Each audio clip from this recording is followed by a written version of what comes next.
हम सभी लोग मिलजुल करके रहें, बिखर करके ना रहें, टूट करके ना रहें। कहते हैं कोई संगठन तभी टूटता है जब उसमें कर्तव्य को महत्व नहीं दे करके केवल अधिकारों की बात की जाती है, और वो संगठन बहुत जल्दी बूढ़ा हो जाता है, बड़ी जल्दी टूट जाता है जिस संगठन में नेता हजारों हो जाते हैं। हजारों नेता हो जाते हैं तो वो संगठन टूट जाता है। और संगठन टूटने का कारण क्या है? संगठन टूटने का कारण है वैचारिक मतभेद, वैचारिक मतभेद। और संगठन टूटने का कारण क्या है? तालमेल का अभाव। आज हमारे परिवारों में तालमेल नहीं है। मैं कथा सुना रहा था, एक छोटी सी कहानी। एक गांव के रिटायर प्रिंसिपल थे, उनको स्कूल से चिट्ठी आई कि प्रिंसिपल साहब कल आपको 15 अगस्त का दिन है तो झंडारोहण के लिए आना है। प्रिंसिपल साहब बड़े खुश हुए, तुरंत गए। उन्होंने सोचा कपड़े तो अपने पास कोई अच्छे हैं नहीं, लाओ मैं बाजार जाकर के बढ़िया से सुंदर सा कुर्ता और पैजामा सिलवा करके ले आता हूं। गए, कुर्ता पैजामा सिलवा करके ले आए। दर्जी ने शाम को दिया, लगभग यही टाइम रहा होगा 6-7 बजे का।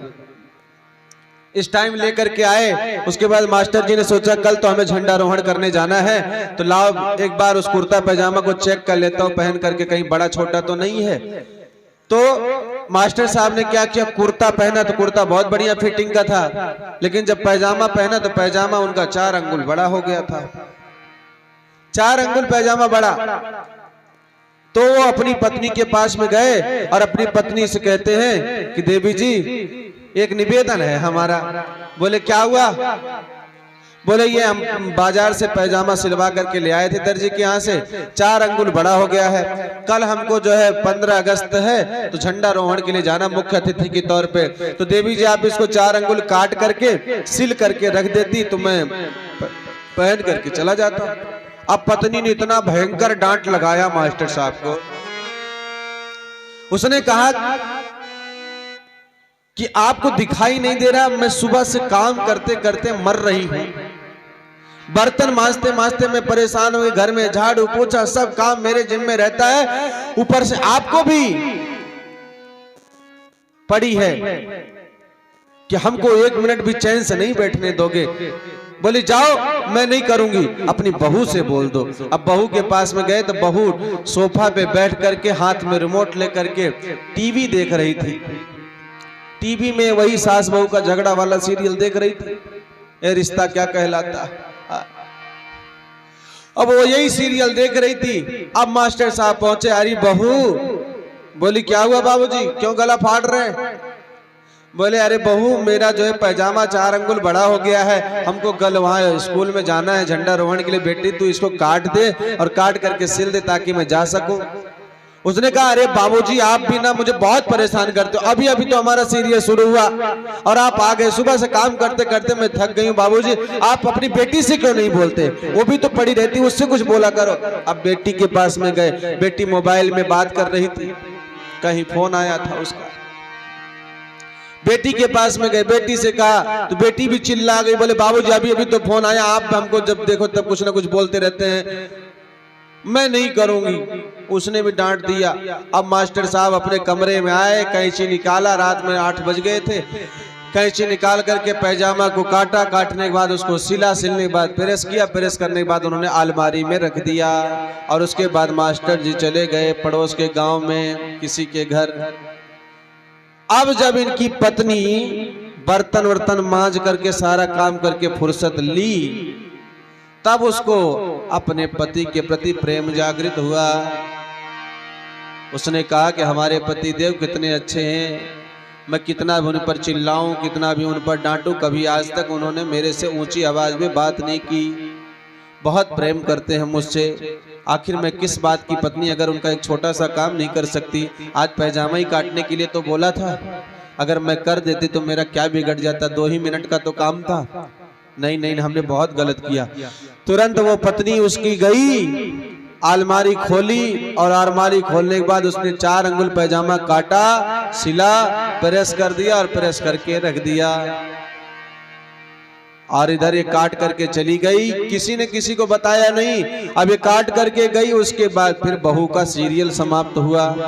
अब जब बहू का सीरियल खत्म हुआ तो उसको भी अपने बाबूजी का प्रेम जागृत हुआ। उसने कहा कि हमारे ससुर जी बड़े अच्छे हैं, आज तक अपनी बेटी के लिए वो नहीं किए होंगे जो उन्होंने मेरे लिए किया। मैंने कहा बाबूजी गोलगप्पा ले आना, तो गोलगप्पा लेकर के आए। मैंने कहा बाबूजी ये साड़ी लाना, तो साड़ी लाए। हमको जो हमने कहा बाबूजी ने सब कुछ किया, लेकिन आज उन्होंने एक पैजामा काटने की बात कही तो हमने मना कर दी। अरे नहीं नहीं, ऐसी अधम बहू नहीं हूं मैं।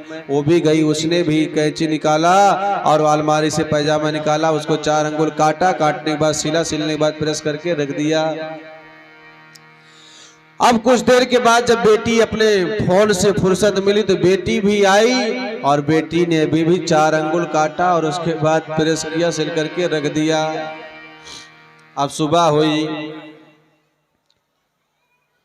हुई, मास्टर साहब नहा धो करके बढ़िया तैयार हुए, स्नो पाउडर लगा करके कुर्ता पहन लिए और उसके बाद भाइयों बहनों जैसे अपने हाथ में उन्होंने पैजामा को उठाया, जैसे अपने हाथ में पैजामा को उठाया तो पैजामा क्या बन गया? 12 अंगुल कट गया था, है ना? कितना अंगुल कटा? 16 अंगुल। कितना? 4 चौक 16 अंगुल जो पैजामा कट जाएगा तो क्या बचेगा? नेक्कर बन गया। उसी तरीके से भाइयों बहनों यहाँ पर पैजामा चड्डी क्यों बना? इसलिए बना क्योंकि तालमेल का अभाव था, तालमेल का अभाव। अरे जब मास्टर साहब ने काटा था तो उसी समय बता देता तो हमने पैजामा काट के सिल दिया, कोई अपना प्रेम मत दिखाना। लेकिन ना मास्टर ने बताया, न मास्टर की पत्नी ने बहू को बताया, न बहू ने बेटी को बनाया, और परिणाम क्या हुआ भाई बहनों? पैजामा चड्डी बन गया। उसी तरीके से जिस संगठन में तालमेल नहीं होता है उस संगठन में यही हाल होता है। इसलिए कहते हैं तालमेल होना बहुत जरूरी है। हम 5 भाई हैं, हमारा आपस में तालमेल है, कब गीत गाना है, कब क्या करना है। अगर यही तालमेल ना हो, हम प्रवचन कर रहे हैं अचानक से गीत का शुरू कर दें तब बेसुरा हो जाएगा सब। अच्छा लगेगा क्या? अच्छा नहीं लगेगा। इसलिए भाइयों बहनों संगठन में तालमेल होना बहुत जरूरी है। और दूसरी बात भाइयों बहनों परिवार में शिष्टाचार होना बहुत जरूरी है। शिष्टाचार यानी भाइयों बहनों घर के जो छोटे लोग हैं वो बड़ों को प्रणाम करें, बड़ों का सम्मान करें, और जो बड़े लोग हैं वो छोटे को स्नेह दें और प्रेम दें, उनको प्यार दें। जो बड़े लोग हैं वो छोटों को यदि प्रेम दें, उनको प्यार दें, तो भाइयों बहनों हमारे परिवार में शिष्टाचार बना रहेगा, एक दूसरे का सम्मान बना रहेगा। आज बड़े तो सोचते हैं कि छोटे हमको प्रणाम करें, हमारा सम्मान करें, लेकिन हम छोटों को प्रेम नहीं देते। कलुआ गुलुआ मलुआ भलुआ करके बुलाते हैं, ए रे ओ रे तेरे कारे करके बोलते हैं। जब आप छोटे बच्चों को सम्मान नहीं देंगे, उनसे प्रेम नहीं करेंगे, उनको प्यार नहीं देंगे, तो छोटे बच्चे कभी तुम्हारा सम्मान नहीं करेंगे। जैसे उनको बोलोगे वैसे तुमको जवाब देंगे। जैसे एक गांव में एक थे दूबे, तो उनसे कोई बोलता और दूबे, तो बोलता हाँ बे। जब कोई पूछता उससे आ दूबे, तो कहता क्यों बे, ऐसे करके जवाब देता। और जब कहता कोई दूबे जी, तो कहते हाँ जी, तुरंत हाँ जी करके जवाब। तो भाई साहब जब आप अपने बच्चों से, आजकल की माताएं अपने बेटियों से बड़ी बुरी तरीके से बात करती है, ना जाने क्या क्या सुना देती है, ऐसी गंदी गंदी कच्ची कच्ची गालियां सुना देती है कि जो कि नहीं चाहिए भाइयों बहनों। और वही बेटियां फिर आपका सम्मान नहीं करती, वो भी आपसे फिर आप शब्द बोलती हैं। बड़े लोग जो घर के बुजुर्ग लोग हैं वो अपने घर के बच्चों से गलत तरीके से बात करते नहीं। शिष्टाचार होना चाहिए, एक दूसरे से प्रेम से बात करें, एक दूसरे का सम्मान करें। जो घर में छोटे लोग हों अपने बड़ों को प्रणाम करें, उनका अभिवादन करें। अभिवादन करने से क्या होगा? अभिवादनशीलस्य नित्य वृद्धोपसेविनः चत्वार तस्य वर्धन्ते आयुर्विद्या यशो बलम। जो अपने बड़ों को सम्मान करते हैं, प्रणाम करते हैं, अभिवादन करते हैं भाइयों बहनों, उनका 4 चीजों की प्राप्ति होती है। आयुर, विद्या, यशो, बलम। इन चारों चीजों की प्राप्ति होती है।